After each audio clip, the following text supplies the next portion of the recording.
এবার কয় আল্লাহ বাংলাদেশের জালিম হাসিনা সরকারের আল্লাহ বেইজ্জতির সাথে বিদায় করেন।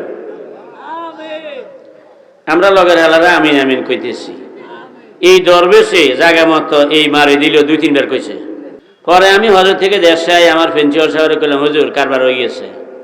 কয় কি আমি কইলাম যে ইসলামিয়া নায়েব সাহেব এই দরবেশ দেশে কোনোদিন রাজনৈতিক লাইনের একার কথা কইতে কোনোদিন শুনি না, কিন্তু মাকামে ইব্রাহিমের সামনে রাখি এই দরবেশে ইয়ানে মারি দিছে। কয় যে আল্লাহ ঠিক এই শব্দ, আল্লাহ বাংলাদেশে জালিম হাসিনা সরকারের বেইজ্জতির সাথে বিদায় করেন, আল্লাহ বেইজ্জতির সাথে বিদায় করেন, আল্লাহ বেইজ্জতির সাথে বিদায় করেন। আর আমরা লগে লগে আমিন আমিন কইছি। কইলাম যে কারবার হয়ে গেছে, এখন শুধু অপেক্ষার ফালা, যখনই যাইব বেইজ্জতির সাথে যাইব।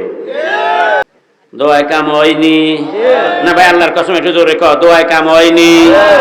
জাগমতো আর সময় মতো মারতে হইলে সারেনি দিছে মারি দরবেশ।